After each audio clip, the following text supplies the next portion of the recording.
They said that I'm the messenger. No, I know me. Jado, she's a messenger. Yeah, man, a messenger, Kabbalah. Blessed, yes, a safe journey. Just seeing all my musicians, you know. Reggae Nation, do I have to do it? Do I have to introduce Luciano? 1 hour on the Rebel Salute 2014 stage had the crowd captivated from Sweep Over My Soul to a gospel medley at the end. Yes. Luciano, your thing did real. Talk to me. You know, I grew up in the church, so I still keep that element, spiritual element in my music, you know. Even though them did read me out of the church, but they never read out the word of God out of me, you know. So I always incorporate somehow a little gospel with my rascal. Yeah.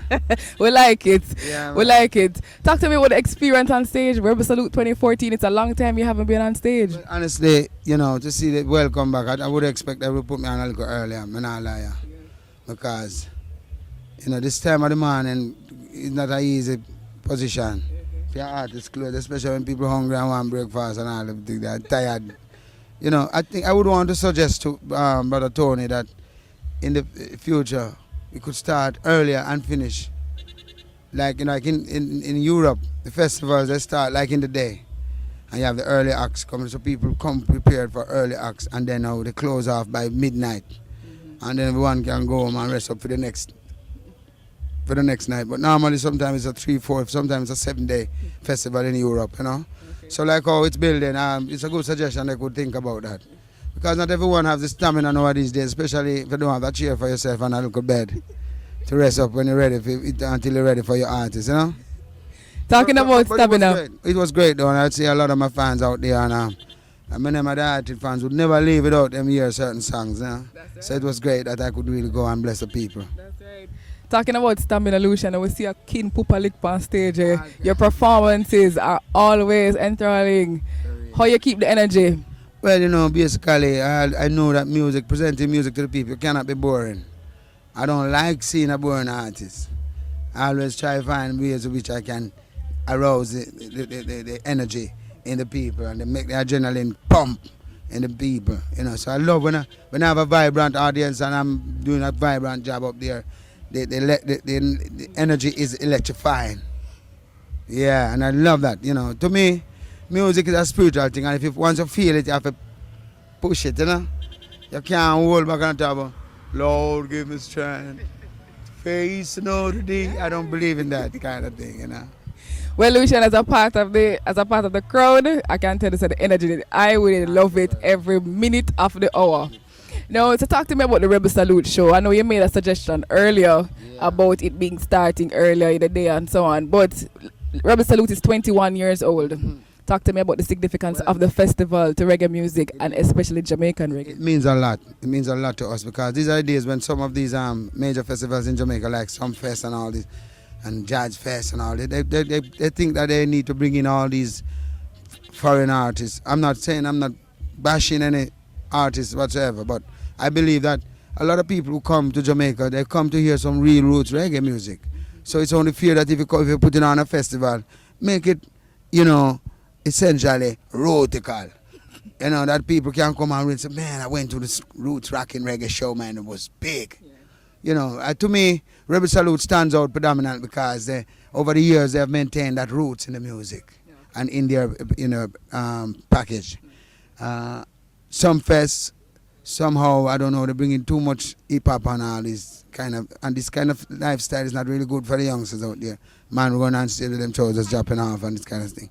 I believe that we should maintain a tradition. It's a life and a lifestyle for us as Jamaican. We need to maintain the roots, just as how the ancients have made it and set the foundation. Because when you look on a reggae sunsplash, if you really go on the YouTube and type in reggae sunsplash like 1990 or 1980,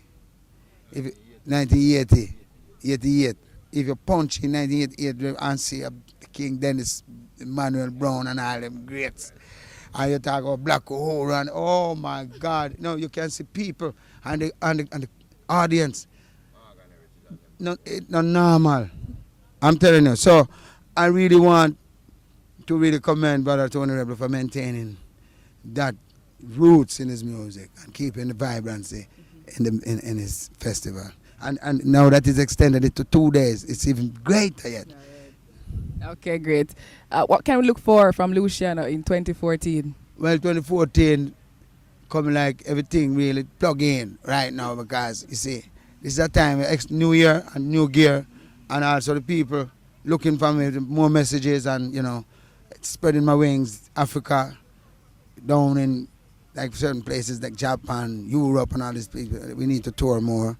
Last year I didn't do much tour in Europe, so I'm focusing more on the festivals in Europe and Africa. I want to tour in Africa, in 52 states of Africa, and I really have a big plan for Africa. But for right now, I have an album out. It's called The Kabbalah, man. Yes. Doing great. I just want people to check out the vibes and inspiration and keep the spirit alive, I was about to ask you that. Who is the Kabbalah man? The Kabbalah man is Luciano, the Messenjah. He's a spiritual one who uses music with meditation alongside yoga and all different dancing stances to atone his body, physical, soul, and mind to the Almighty. Because when you become one with the Spirit, that's when you can really project properly as a human being, as a child of the universe. So that is the role of the Kabbalah man, to attune my fans and people who listen to reggae music and roots music to somehow connect it to a spiritual base. Because to me, it makes no sense to just go out there and just sing some nice melodies and nothing behind it. You understand? Some man will sing about money and everything. When the money done, what happened to that song there? You understand? All right, Luciano, one last question for you. The reggae movement has always advocated for the legalization of marijuana. In fact, one of the performers tonight, Bonnie Whaler, in 1967, he was imprisoned for weed. Now you live to come see. The weed is being legalized and it's being considered in Jamaica. Your thoughts on it? Well, it's been considered, not legalized yet. I want them to really make that bold step. Today, well, I'm yet to see it because it's not now, not yesterday. From Peter Touch, it's a fight for a long time and then they said them about legalize it. Let us see them really come forth fully and be brave enough to do it and don't just talk it, because over the years, Jamaica has proven to be the best farmers are here. And talk about the highest grade and talking about treating the herb from a spiritual point of view. It's not just for lucrative means, but also for medicinal practices. We use it as a spiritual sacrament. So it's meaningful to us. And it's only fear that Rastafarian has played such a vital part for the development of Jamaica. And it's only fear that we should be respected. Cannabis, the natural cannabis, is our spiritual sacrament. And if they respect I and I, them say they love Bob Marley and respect Bob Marley. All of them don't respect I and I spiritual sacrament. Them too hypocritical. Them wait all these years and wait till now before them talk about, through them see other parts of the world legalizing it. I think Czech Republic, which one of them? I think, well, in California, in Canada, all these different places. When I go to Amsterdam, I can go into any cafe and buy my herbs on the counter. So if other parts of the world see the need to do so, why can't we, and I know there was a drug, there was a medicinal drug on the market for glaucoma. It was doing great, and then fight us down. It was being manufactured in University of the West Indies. And the international market, them mash it down. They never stop until them get the people to stop making it. And it's very sad. I think because we are third world, them pressure will be hard, but we need to step up to the plate now as people who claim that we are liberated and claim that we have our independence. What to doing with it? So it's a bold move. If they really can pull it off, I'll really be happy, as a Rasta man, Reggae Nation, you heard it from the Messenjah, delivering the message. Ho, ho, ho, ho, ho.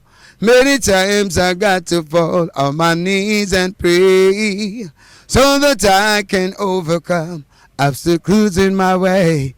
My people being robbed and killed for material things, where brainwashing and plagiarizing is the forte. But I read the book, the holy book, and I bargain by room, where stay away from drugs and guns and live my life cool.